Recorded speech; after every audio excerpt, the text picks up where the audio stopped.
can't say I'm pumped about this one.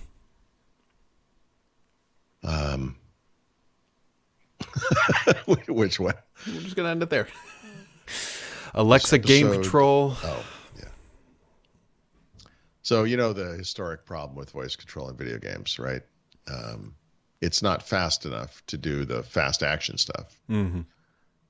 Plus, can you imagine the idiot alone in their room with their headphones on, yelling "Fire! Fire! Fire! Fire!" Yeah, I mean, So it's sort of an ancillary thing. I don't know if you remember this, but like when the Nintendo Wii was around, right? Yeah.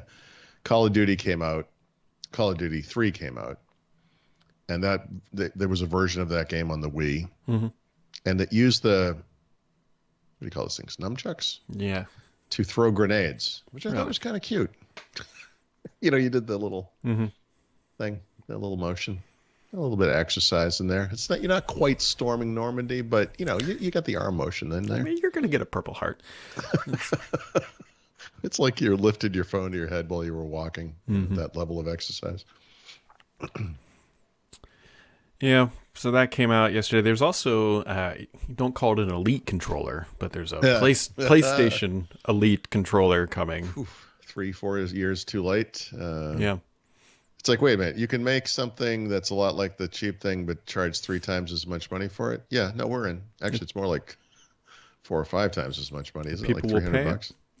Yeah. And then, of course, Microsoft is out there championing, like, we've had this forever. And I still will always point out, take it to the grave, that when Microsoft was going to launch the first Elite controller, there were a lot of internal execs said nobody will pay that much money for a controller. Yeah, and now these days what they're saying is no one will pay that much for such an out-of-date controller. But, but here we've had it forever. You haven't upgraded it in forever either. Well, it's because they know how to mess with our psyche, and they'll be like, look, they won't pay for an outdated controller, but they will pay for an outdated controller in white. Because it's not black. Which or I panda. maintain still looks terrible, but yeah, okay. It's a Panda, whatever. You can get your Panda Google 6 or whatever. They had a Panda version. You can get... What? Remember they had a black and white one? No, I do remember the Panda. Yeah.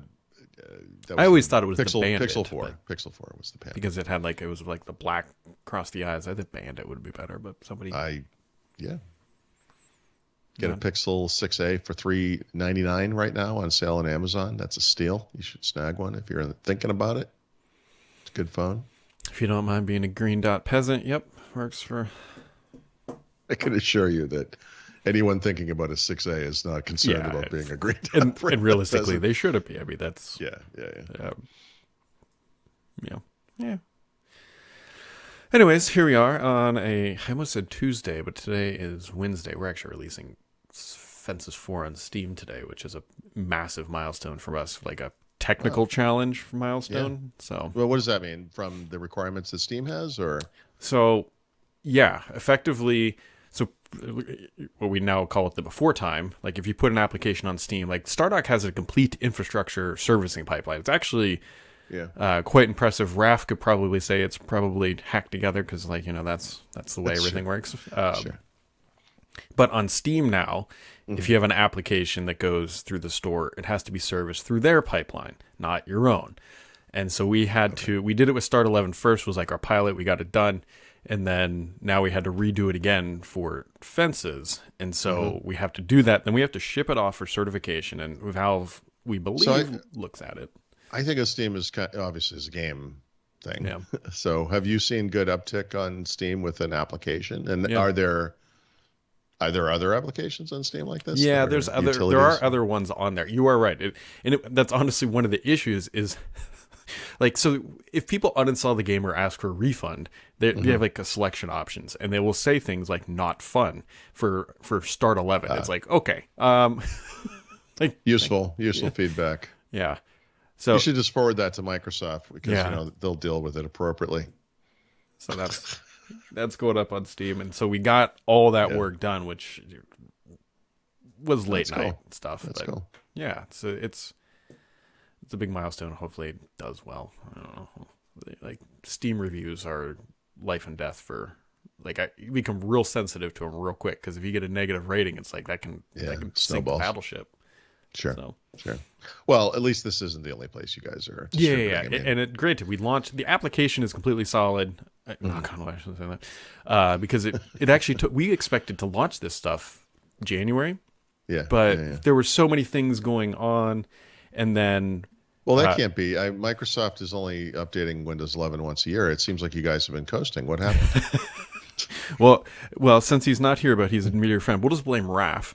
Yeah, because we had been looking for a Raph-like individual since like January until Raph-like individual became actually Raph, and then he came on board and he was a huge help getting us like through these milestones. So yeah, no, I'm not surprised to hear that. Yeah, that's good.